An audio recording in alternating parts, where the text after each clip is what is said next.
So you got multiple independent sources, unsympathetic sources. You got it's rooted in eyewitness testimony, if not eyewitness testimony itself. You got, did I say embarrassing sources? Yeah. The chances of surviving crucifixion are very small. So there's only one account in antiquity of a person surviving crucifixion. And in that account, Josephus reports seeing 3 of his friends crucified.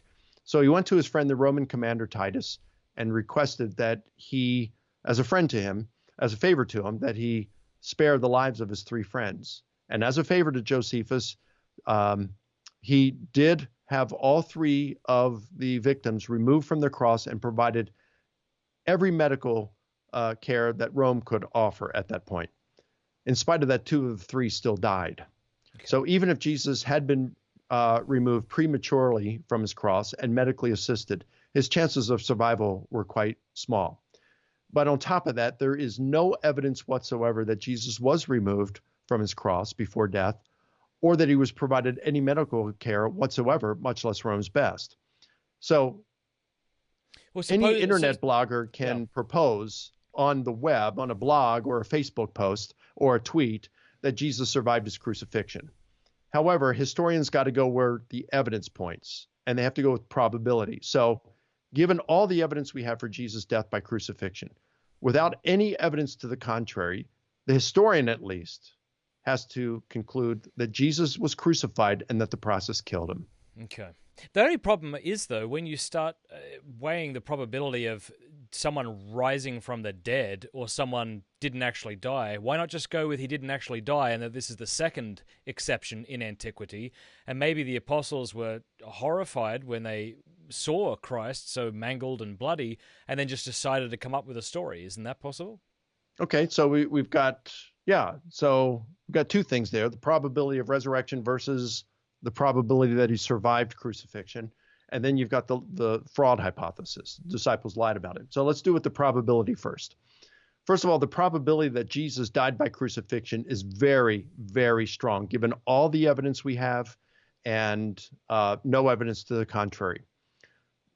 How do you calculate the probability that Jesus was raised from the dead? Well, if you want to go, we know from natural law that when corpses die, they're going to stay dead. They're not coming back to life ever, at least by natural causes.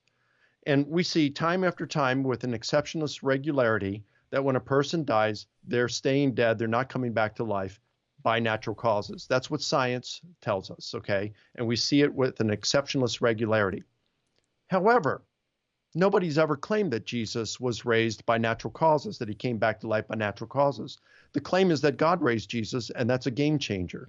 And lest someone think that that is special pleading, it's not, because if we wanted to see, can a person walk on water, and everyone in the world was tested by their governments, and more than 7 billion people are unable to walk on water, and then finally there's a little 3-year-old boy by a swimming pool, he's the last one to try, and his dad comes up to him and says, give me your hands, and he gives him his hands, he holds him above his head, holds him over the swimming pool, and says, all right, son, go ahead and walk. And he walks on water, and boom, 7 billion people unable to walk on water tells us nothing pertaining to whether this boy could. You say, well, wait a minute, that's cheating because someone helped him. You have an external agent assisting him. That's exactly right. It's a game changer. And 100 billion people unable to rise by natural causes tells us nothing pertaining to whether God could raise Jesus if he wanted to. It has no relation whatsoever. So the question is, do we have good reason to think that Jesus was raised from the dead? And one of the facts that is agreed on by virtually every historian of Jesus, regardless of their background, is that Jesus performed deeds that astonished crowds and that both he and his followers regarded as divine miracles and exorcisms. That's not to say that they were divine miracles and exorcisms, but they did astonish crowds and they were regarded by Jesus and his followers as divine miracles and exorcisms. And we get that through things like multiple independent sources, etc. So that's a context. You got him performing these astonishing deeds that he's called divine miracles and exorcisms. You have Jesus teaching that he is God's agent. He's got a special relationship with God who has chosen him to usher in his kingdom. That is agreed upon by virtually every historian of Jesus, regardless of one's background. So even just by that, he claims to be God's divine agent. He performs deeds that astonishes crowds. Just those things, agreed upon by virtually all scholars, create a historical background where we might expect a God to act if Jesus truly was who he claimed to be. So when we see all the historical evidence pointing to resurrection, well, then that becomes far more likely than Jesus surviving crucifixion. Mm-hmm. The only way to get rid of that is to give a conclusive argument that God does not exist, and no one's been able to do that. In fact, I think we've got really good evidence that he does exist from other arguments. Hey, if you enjoyed that clip, you will absolutely love the full interview, so click right there to enjoy the whole thing. Also, a big thanks to these groups who made that interview possible. Learn more in the show notes below about these guys. They're absolutely incredible and honored to have them as sponsors. Oh, and also, if you haven't subscribed yet, click subscribe and then that bell button. That way YouTube will be forced to let you know when we put out more content.